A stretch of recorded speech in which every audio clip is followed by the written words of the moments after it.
mnaniona, mimi ndio Sifuna.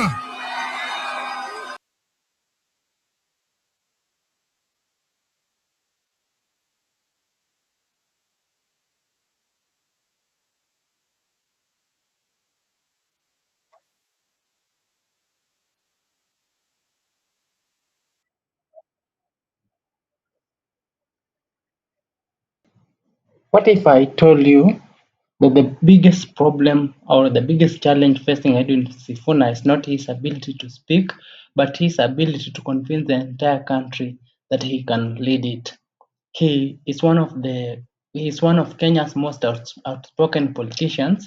He is articulate, confident, and has built a reputation for challenging the government and speaking directly to political issues. But being a powerful opposition voice is one thing.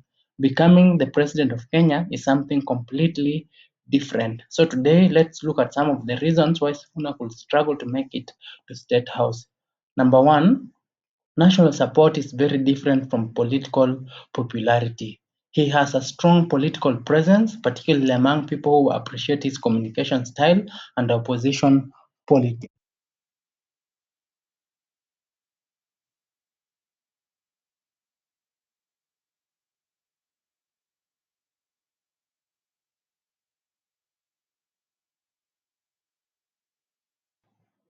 So the presidency requires support across all 47 counties. A presidential candidate must convince people who don't necessarily agree with their party, their political allies, or even their ideology. And that's where the real test begins for Sifuna. Can he transform his popularity and political visibility into a truly national movement? That remains one of the biggest questions that he has to answer.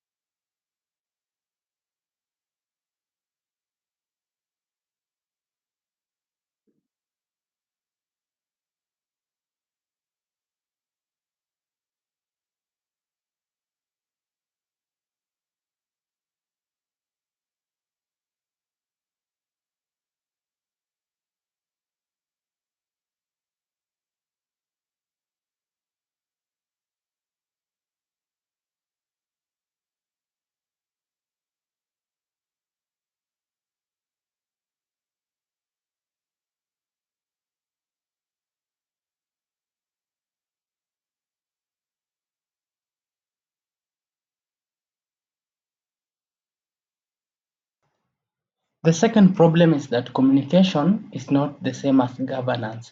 Let us be honest with this. Sifuna can speak and he can debate so well and beat any rival. That in terms of politics in Kenya right now, I think that there is no one who can successfully tackle him in debate.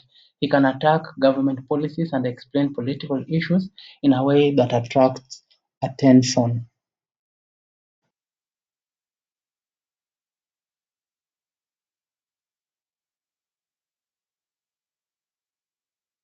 The problem is that Kenyans are not only looking for someone who can give a powerful speech. They want to know, can you create jobs? Can you reduce the cost of living? Can you fix healthcare? Can you improve education? Can you manage public finances? Can you bring competent people together and actually deliver? You see the strength of Uhuru Kenyatta is that he brought technocrats in his government, the first government. I don't know what happened in between, but it was a very good start. These are questions that every presidential candidate eventually has to answer. The third point is that his political experience is still relatively limited at the national executive level.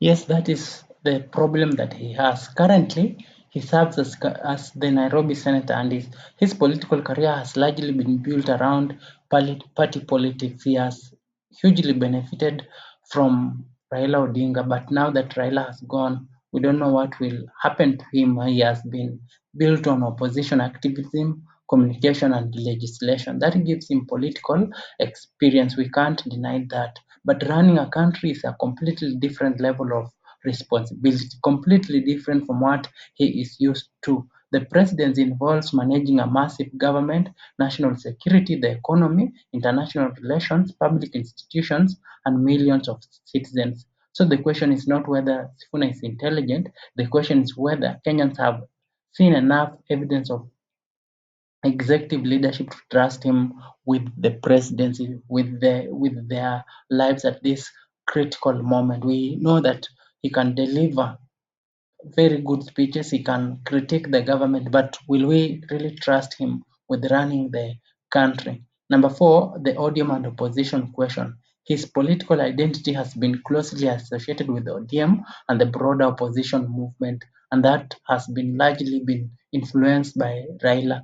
That has helped him build a strong political brand, but it could also become a challenge if the opposition enters the 2027 election divided with multiple presidential ambitions and competing interests. He could struggle to build the broad coalition required to win nationally. And Kenyan elections are rarely won by one individual alone. You can say from 2007, 2013, 2017, 2022, and now the upcoming election 2027. It will never be won by an individual alone. They are won through coalitions, organization, resources, grassroots networks, and the ability to bring different political interests together. And that's the reason Raila never won an election. Number five, can he move beyond being an opposition politician? This may be the biggest challenge of all. It is relatively easy to criticize a government when you are outside State House.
You see what Oburu says, that this is the biggest challenge of all. It's relatively easy to criticize a government when you are outside State House. But once you become president or once you become part of the government, there is nowhere else to point. Every failure becomes your responsibility, and that has been the fear of Oburu. Every unpopular decision becomes your responsibility. Every economic problem becomes your responsibility. Every security crisis, every every question that the citizen have is your responsibility. The question for Sifuna is therefore simple. Can he convince Kenyans that he is not just an excellent critic of government, but a potential head of the government? He has tried and he has given us glimpses of this.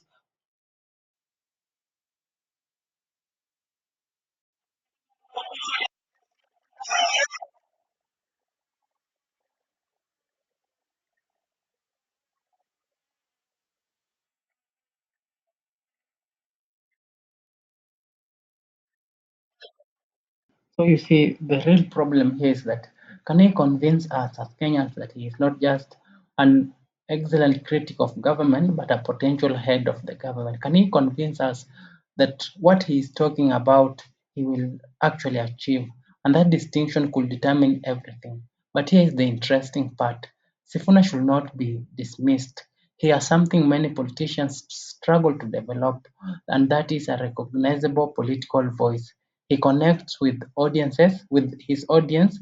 He is confident in public, and he is also confident in public debate.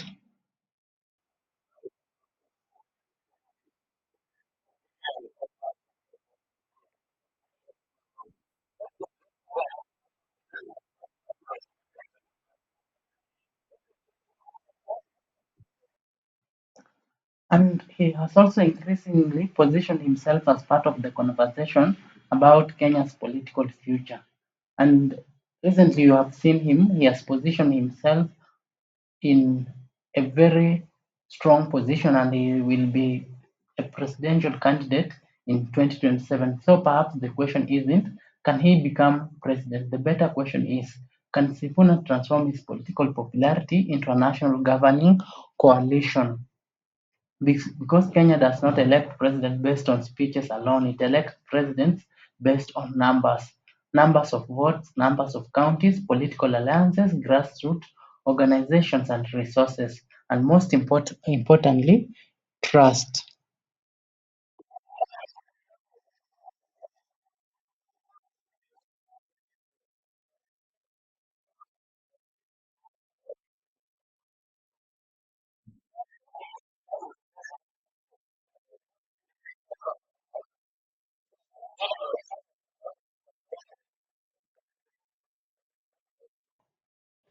If Sifuna can demonstrate that he can unite Kenyans beyond his traditional political base, build a strong national organization, and present a convincing plan for governing the country, then he could become a serious presidential contender.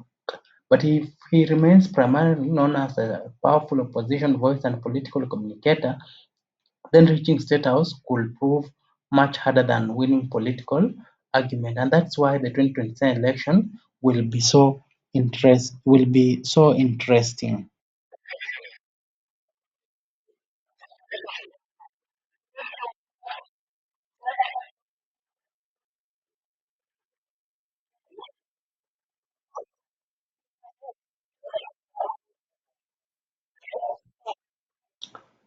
So as we conclude this, do you think Edwin Sifuna has what it takes to become president of Kenya?